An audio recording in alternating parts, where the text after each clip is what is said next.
Well, Professor Mohammad Marandi from the University of Tehran joins us now. Thank you very much for being with us, Professor. I just wonder, first of all, what has Iran achieved by this attack on Israel?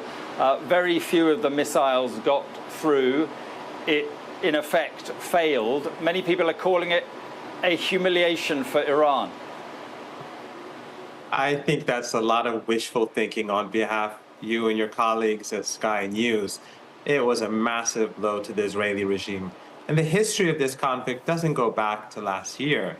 It is 76 years of ethno-supremacism, ethnic cleansing, and this is a racist regime that you support. What the problem is that you cannot recognize that the difference between you and us is that you support racism and racial hierarchy, and we reject it. And the Israeli regime, if they dare strike back at Iran, we will hit them much harder next time. We will beat them into submission. Well, they will strike back, won't they? No sovereign country can put up with having 180 ballistic missiles fired at them. So they will hit back, they will hit hard, and they could well hit your nuclear facilities, your oil production installations. They could cause Iran serious damage. Listen, instead of the rhetoric, be real, because you're misleading your own people. Iran has countless underground missile sites with hundreds of thousands of missiles across the country. They were made after the US invasion of Iraq and Afghanistan to deal with a potential war with the United States. So this puny regime, it is not a state, it is a colony. It is a racist, ethno-supremacist colony which the people call themselves the chosen people. Unlike you, we do not believe in chosen people. And the Palestinian people on that land who've been displaced and pushed into Gaza and who've been slaughtered regularly over 76 years, we will not stand for that. All people in the whole of Palestine must be equal. The Israeli regime, if they strike Iran, we will hit them much harder next time.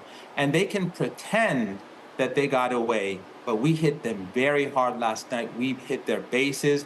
And unlike the Israeli regime, which constantly carries out slaughter and genocide and is carrying out a Holocaust in Gaza, we struck their military targets because unlike you, we actually care about human rights, not you.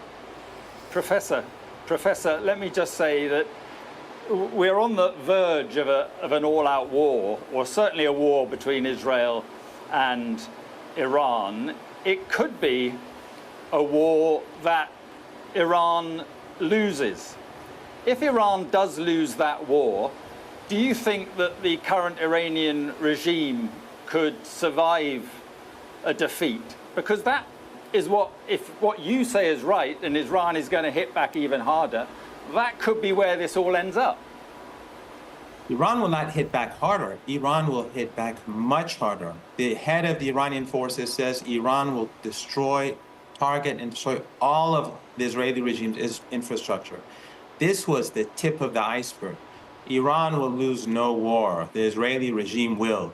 It is time for you and others to end your racism and to end your support for the superior race and to accept that all people in Palestine have equal rights and the Palestinian people have a right of return. Jews, Christians, and Muslims are equal. Unlike what you say, they are equal, and we will accept nothing less than that. The regime must go, and all people must be treated equally. Right. And if the only thing, there's no doubt that Israel will lose, but the only variable here is the United States. If the United States gets involved, have no doubt, the U.S.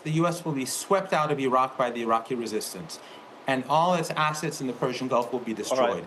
All those regimes that U.S. bases will be destroyed, and the oil and gas markets will cause a situation where the global economy will collapse and millions of people will be on the move. So be careful about making stupid mistakes, and the West should stop with its arrogance and get real for once.